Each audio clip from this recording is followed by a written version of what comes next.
Forestry Commission, and then I know Commissioner Tyler Harper, our Agriculture Commissioner, General John King, our Insurance Commissioner, and Attorney General Chris Carr have all been working on storm response and helping us with pre-storm activities and are actively on the ground helping our team. So I want to thank them for their support. Also, just want to thank the Federal Emergency Management Agency. I've been trading phone calls with Administrator Criswell, but she reached out just to make sure we had the assets we need.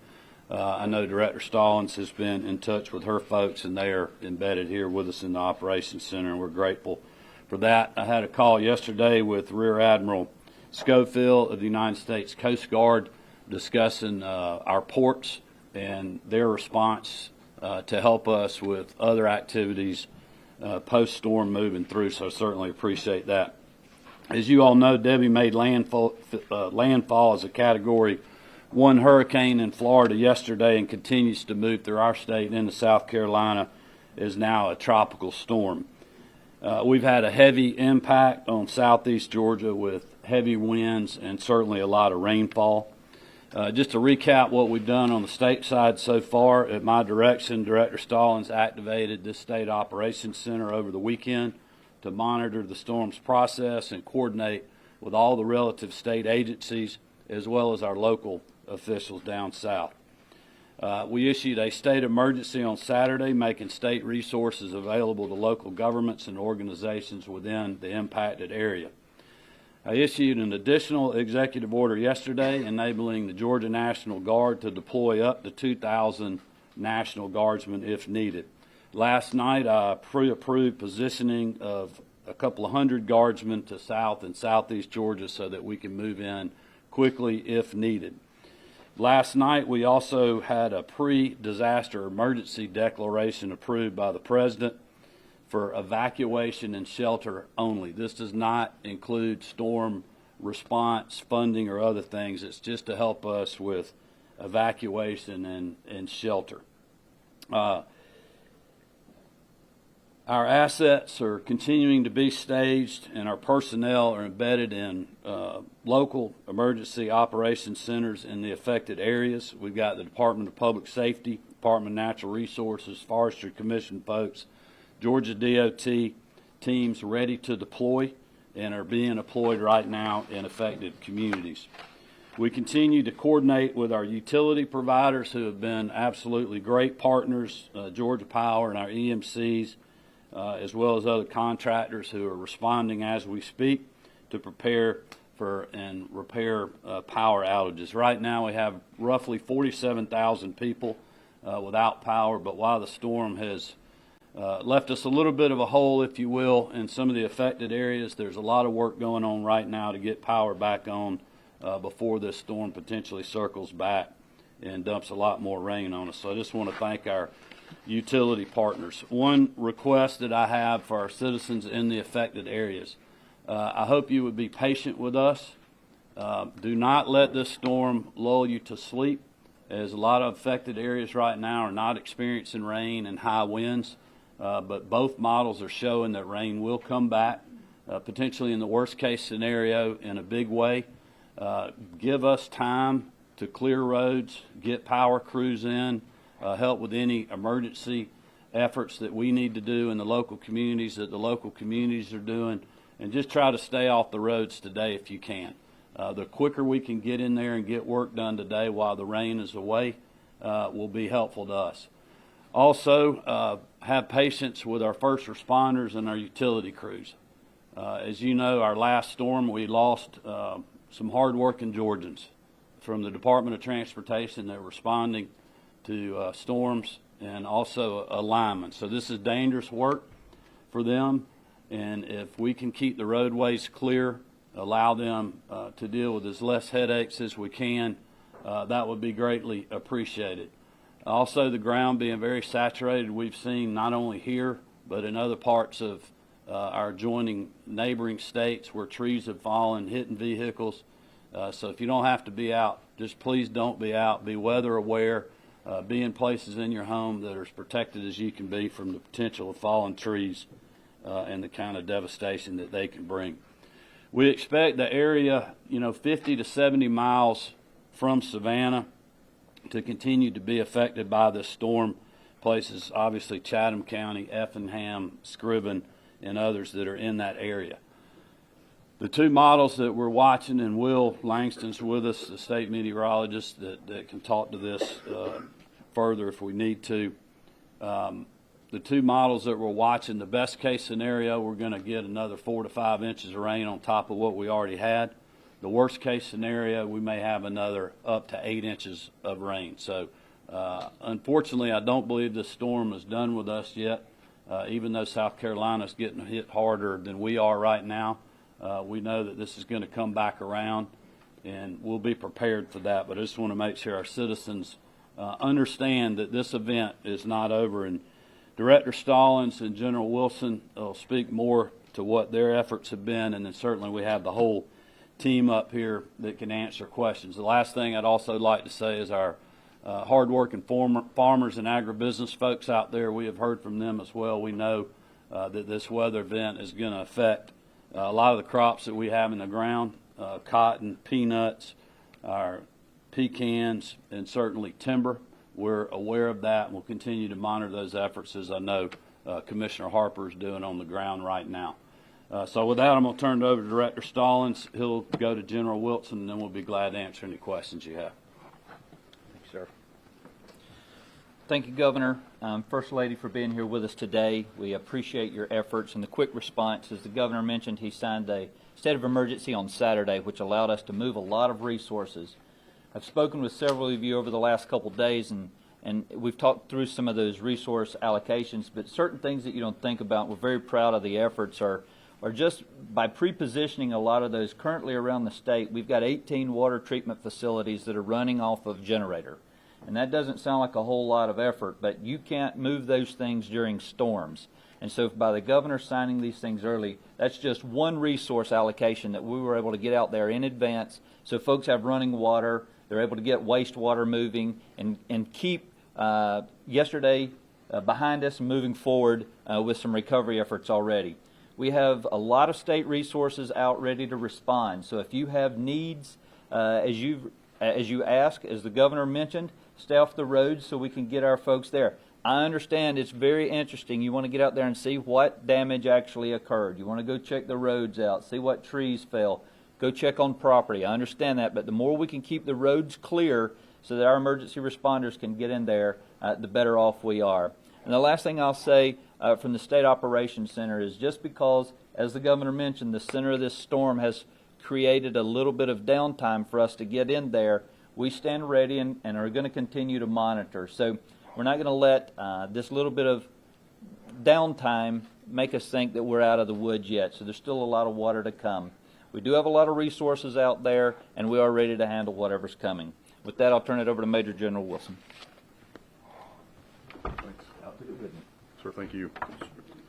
Hey, well, good morning. Hey, so this morning we've got about 300 soldiers and airmen that are postured forward in our local armories, and from southeast Georgia all the way north to Augusta, just standing by to provide whatever support is required. We're certainly, our capability and capacity is scalable. The Governor's authorized up to 2,000 guardsmen if needed, so we're ready to respond if required. We're really focusing on manpower, additional manpower. We've got lots of high-wheeled vehicles, and we've got a pretty robust logistics capability within the Georgia National Guard, so we're certainly ready to provide whatever support is required. Anybody got any questions for any of this group or myself? Update on the port?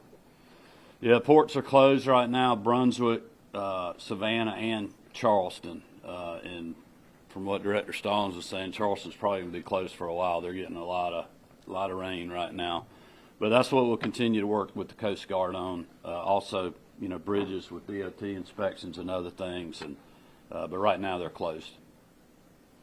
Governor, as the sun's coming up, is it turn out to be what you expected, more of a flooding event and not a wind event? Is that maybe Director Stallings talk about that?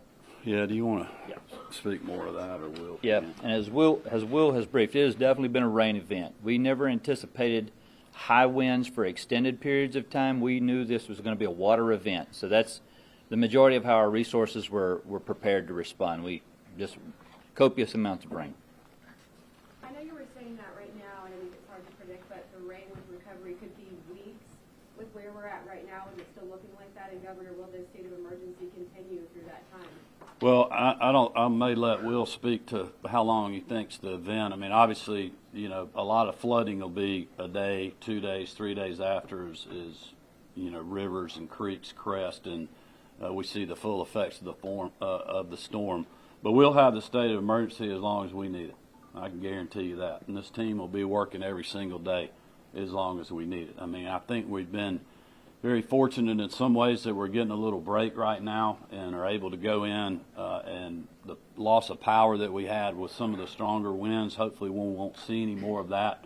It'll just be a rain event, which there's a lot of issues with that, very dangerous with trees falling and other things that people need to be very aware of. But hopefully if we can get back in today, and I know our power crews, I know Kemp Green with Georgia Power is on the ground today, our EMCs are working, our contractors, so if we can get power back on, you know, hopefully we don't have a storm event where people are without power and, you know, especially the ability to cool themselves in these hot days, you know, for a week or 2 weeks like we've seen with other storms. So in that way, we're fortunate. But we also, you know, I think the message from Director Stallings and the whole team is like, this is not over. I know it seems like it may be in some ways, but there's a really bad model that shows us getting another 8 inches of rain, which will have some devastating effects in a lot of ways, and we just need to be prepared for that.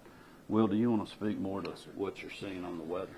So as the governor mentioned, there's some very reliable models that are showing a better scenario for us, and that would be reflected in the National Hurricane Center's track, where by Thursday, the center of the storm that's currently off of our coast will be moving into the Carolinas, and we'll start to see the rain move out of Georgia.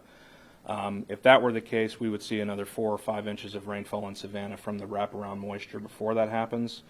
There are also reliable models, one in particular, the American GFS model, which has had a good handle on this storm from the beginning, that's showing a potential stalling off the coast, and then on Thursday, potentially the center moving back into Georgia, which would create a worst-case scenario for us where we could see another 8-9 inches of rain in and around the Savannah area. Both models are showing us clear by Saturday, so the question really is, are we going to start seeing conditions rapidly improve by Thursday or by later on Friday into Saturday? But this weekend looks good for recovery efforts, and certainly into early next week. Initially, there had been some concern about catastrophic flooding, and particularly in communities that had not seen that level of flooding before. Are you still looking at that based on the models? As you said, you don't want people to be lulled into a false sense of security. Yeah, to me it looks like the threat of catastrophic flooding in Georgia is probably much less likely now than we thought it could be a couple days ago. I do think that the catastrophic threat is now shifted more into South Carolina. But for instance, in Savannah during Hurricane Matthew in 2016, they saw 17 inches of rainfall. That's more in line with what we're thinking for a worst-case scenario. At this point, they're already halfway there. So if we do see that storm track further inland over the next couple of days, we could start to approach that level. So it wouldn't be historic, it wouldn't be catastrophic, but it would certainly be a high-end event. Have there been evacuations, and are you expecting them? So there have been some medical facilities, nursing homes, senior living facilities on Tybee Island, and a couple places that we did have evacuations not ordered but highly recommended and supported. So we were ounce of prevention beats a pound of cure in those scenarios. So we were there, but we didn't have an evacuation order in place. Director, if it's that worst case, what kind of flooding do you expect? Is it inland? Is it just on the coast, or just low-lying areas, or what would that actually mean, like logistically, or even getting supplies, and what does that mean? Yeah, with a slow-moving system like this, where those heavier bands start to set up, which is difficult to see before it happens, we would expect to see a flash flooding threat. As the governor mentioned, the rivers are forecast to crest in southeast Georgia over the next couple of days, so we could see some moderate to major river flooding as well. And in any urban areas closer to Savannah, you can also get some buildup and some quick rising flooding waters with that. It sounds like people won't really be able to be boots on the ground around with recovery, and obviously power is slow moving until about Saturday to your predictions? Well, I'll let Director Stallings speak to that because I think we got boots on the ground now in some places. It's just we're having to come in behind the storm. So we're able to work in areas now when you see on the radar where it's not raining and you don't have the green bands right there. I mean, there's power crews out that are working. If the winds get too high, they can't work in that environment in bucket trucks. But right now, I think they are out there working, restoring powers. The issue is if the storm moves back and heavy rains come back in and they're unable to work. So that's why we're asking people to be patient with us, try to stay off the roads, let us get in there, let the DOT and Forestry Commission and DNR strike teams with chainsaws get in there and clear the roads. So we get the utility companies in there, get emergency vehicles in there, and do what we need to do. If there's any kind of search and rescue that we need to do, either now or into the future, that we're able to do that, and let us get as much as we can done before this storm comes back and hits us again. Hopefully it doesn't do that. But we have to prepare and warn people that it's likely that that is going to happen. But as long as it's safe to work, we'll have people on the ground doing that work.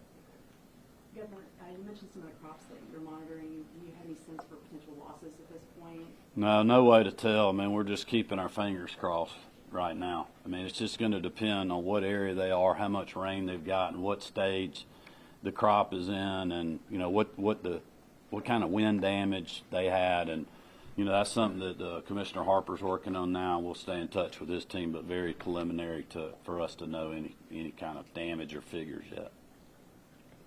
All right. Well, have there been any search and rescue efforts or any high water rescue or anything like that? Yeah. not at this point. Just the one death in the majority. Yeah. All right. Well, thank you, everybody. We'll keep you updated. Well done. Thanks, sir. Thanks, Jeff. Yeah. Yeah.